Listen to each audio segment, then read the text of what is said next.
Repeat after me.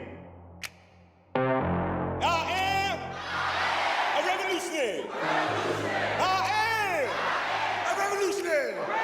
I am a revolutionary. I am a revolutionary.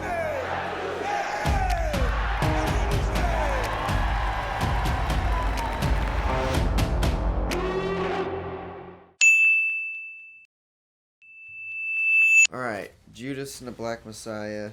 Pretty much just about someone I didn't really know anything about. Fred Hampton, the leader of the Black Panthers, and just your typical, you know, FBI being probably the most organized gang in the world. And they spin the picture of history of making the Black Panthers a gang when they were just literally trying to and protect their neighborhood and teaming up with Puerto Ricans and Confederates. Yeah, on Chicago, yeah. So it takes place in Chicago, and they're pretty much just trying to align all, I guess, the gangs of Chicago to stand against the police department and just white oppression in general, because it was that bad back then that they had to really stick together. The FBI uses William O'Neill to infiltrate the Black Panther, pretty much saying, are they terrorists? Like, no, they actually just do community service and socializing. And this movie really does touch on the whole capitalism thing of, like, you can get rid of slavery and just slap a different name onto it. I forgot what he said specifically. He said, we will overcome, we're not overcome. They just changed it. They changed it to a different type of oppression.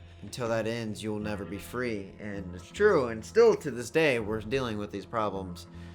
And it's, again, one of those movies where you're like, how the fuck do I not know that this is a thing? Right, it's not exactly, that old. Exactly, yeah. Which proves that history yeah. isn't taught well right, enough. Exactly. Because, I mean, fuck. This has nothing to do with the video, but I remember going to fucking Webster going, wait, what? When did this happen? Because there's a thing in Pittsburgh, apparently. His last name was Black. That's why I was wondering if that's what this story was about. But they fucking dropped bombs on him.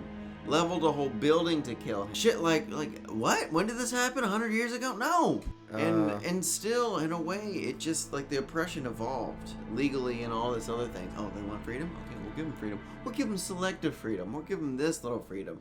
We'll give him freedom over here. They arrested him for ice cream. Don't you dare steal ice cream. $70 worth of ice cream? 2 to 5. That could have fed one fat person. One fat white person. How dare you? This movie just pretty much opened, you know, more of, you know, the racism people should see. The background of America that it everyone wasn't. likes to It ignore. wasn't 200 years ago. It Yeah. was yesterday. It's today. It's tomorrow. It's right now. And if Martin Luther King Jr. was alive today, do you think he would be satisfied with how far we've come? No. In fucking what? 40 years? 50. Over 50. Long time. And the thing about, if people are, you know, oh my god, it's blah, you know, Black Panthers and everything. Another black story. Another black biodrama. Yeah! This movie dives deeply. They deserve it. More into, you know, what the Black Panthers actually stood for and how they were very inclusive, just like Martin Luther King Jr. was. But Judas, this whole time, I was really wanting to like this guy. I was really wanting to like William O'Neill. I was like, how is he going to redeem himself? He really doesn't. And at the end of the movie, I think they feel like they throw it up in the air. Like, what do you guys think? Do you guys think? Which is what I love about movies like, who's right? Perspective war. I would have to say, fuck that dude. Well, obviously, my I think opinion, the Black fuck Messiah that guy dude. is, he's like, we're gonna die and do all this shit, which what we hate about the right wing today, because they say the same shit today because they have shit to complain about, and we don't. We're taking a knee during a football game. Yeah, but that's the huge difference. And you know, this is so fucking great. The Confederates go, they got political gangsters like the Black Panthers. Yeah, we hate political gangsters, don't we?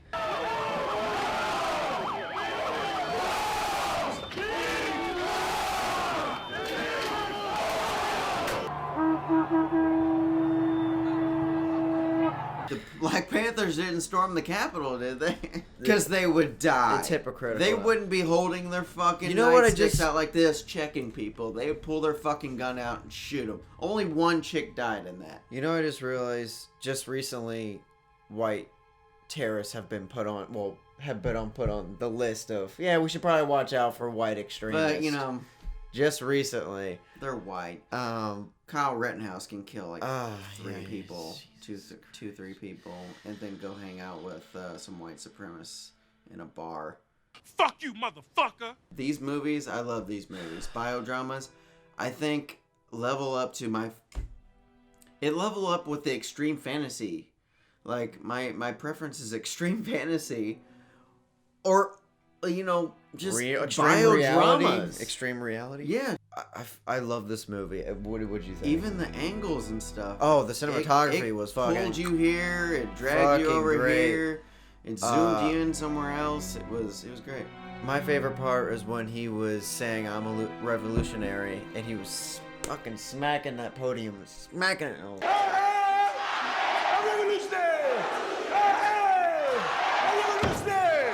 A revolutionary! Let me hear the people beat! I thought all of them did great. I thought Daniel did the best, for sure, as Fred. And I love these biodramas. At the end of it, they always, always acknowledge the real people. They put them on screen, and I'm glad they gave both of them their time on screen. Mm-hmm. You got to see their faces for real. All right. So what would you grade this movie as? I don't know the technical history behind all these people, all these characters. Just the movie. From But what the you movie saw. is based on true events, and I have to, treat history as its own thing, and biodramas as their own thing. But as a movie, I'm gonna have to go all the way up.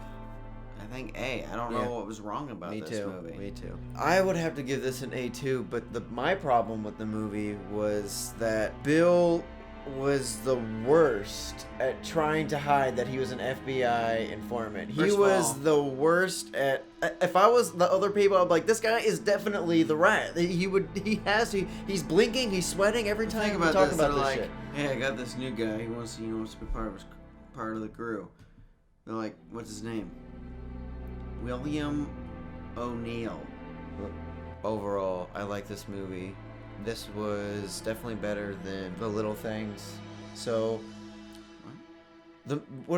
there's 3 movies that came out on HBO Max now, I'm pretty sure, if I'm not mistaken. It was Wonder Woman, and it was The Little Things with Jared Leto, right? And this one. I could be wrong, but I'm pretty sure it was those 3 so far. And out of that, this was by far the best one. Yeah, fuck, man, this one, Jesus Christ, this is the standard, and it's gonna hold true for a while. Had a lot of Get Out. It may be cast its own members in here. I genre where loved you it. can't break it. Honestly, like this movie dived into like the last 50, 60 years of movies like this as one of the best. I American definitely Gangster. see some Oscar nominations for this movie for sure. I see No doubt. both those dudes getting nominated, but Daniel Kaluuya definitely gonna win, I think. I don't really know any other nominations, to be honest, but I don't even think the nominations are out. But anyways, that was our review of Judas and the Black Messiah. See you guys in the next one.